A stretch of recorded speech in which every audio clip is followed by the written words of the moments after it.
Markets have resumed trading today after the holiday weekend. So let's break down today's action. We have all of that live with Carsten Advisors President and Chief Investment Officer, who will tell us what stock he is recommending, and also Larry Shover. He's at the CME. Larry, I want to start with you first. Larry, we've got this holiday shortened week.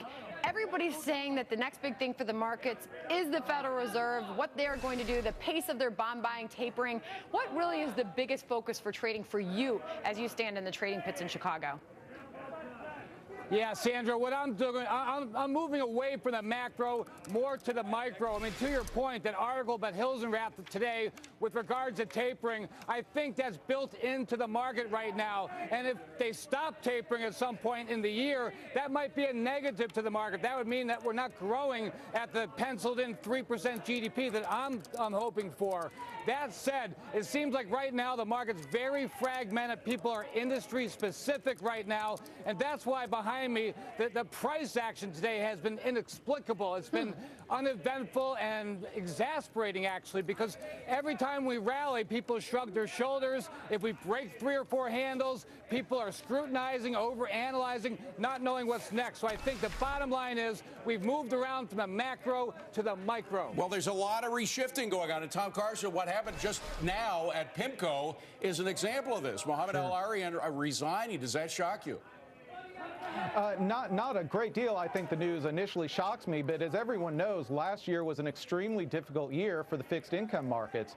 And most of our advisors, we work with retail investors who are very near to retirement or in retirement, and income is still a big need in their portfolios. And most investors were really hurt by a lot of the interest rate moves this last year, and it was a difficult, very difficult fixed income market. And we've really had to kind of change the way we look at portfolio construction for investors as we move forward over the next few years with a rising interest rate structure very likely. By the way, we're getting breaking news on this story, this continuing to break story from PIMCO. Bill Gross is going to be staying on as the chief investment officer. Of course, he shared that position with Mohamed. And Mohamed apparently is going to stay on with the parent company. Alliance says El-Erian is to stay on as International Executive Committee chairman. So it's not a complete dump of Mohamed El-Erian, but again, it is significant. Sandy? Larry, I want to get your take ahead of a couple big earnings that we've got after the bell tonight. We've got IBM reporting, Texas Instruments. Technology, an 18% weighting in the S&P 500 right now. So what happens after the bell today and as we get more tech earnings the rest of the week really could be a big driver behind this market. What's your forecast heading into these earnings? Yeah, I think technology is going to surprise to the upside. Maybe not IBM, but maybe the balance in aggregate they will. I mean, today it's all about execution. It's about the environment, whether it be China or Russia, et cetera. And also for earnings, I mean, some of these technology stocks like IBM have offered a pretty good dividend. Can they maintain the framework, or is there this headwind, a secular headwind that's changing the company forever? So I think the S&P 500 behind me is being built up right now with the expectations that technology is going to do well. Not nearly as well as the big banks did. Larry, I'm going to have to break in with you. We have earnings coming out on several companies, including IBM. Joe Kent, those numbers are in. How do they look? Dave, we have pretty good numbers on EPS, $6.13, which is a healthy beat of the $5.99 we were expecting. Revenue coming in at $27.7 billion. That is a miss on the $28.25 billion that the street was expecting. We're going to go through this press release now and get back to you with more. Okay, there are several things. Forward guidance is going to be looked at very carefully. IBM has said it's going to hit $20 per share earnings target in 2015. They'll look for forward guidance on that.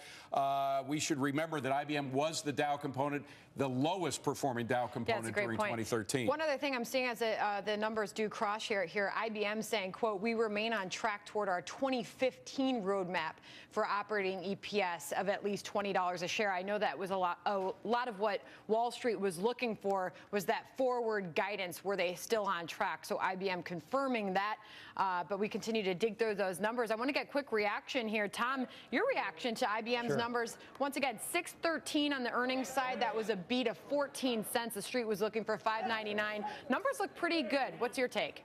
Sure. Well, I think, as you pointed out, there's more scrutiny to the forward-looking guidance. We're in a market that is, by most measures, very fully valued right now, and it's more and more difficult to find value in this market. But I think that large cap technology space represents a lot of value.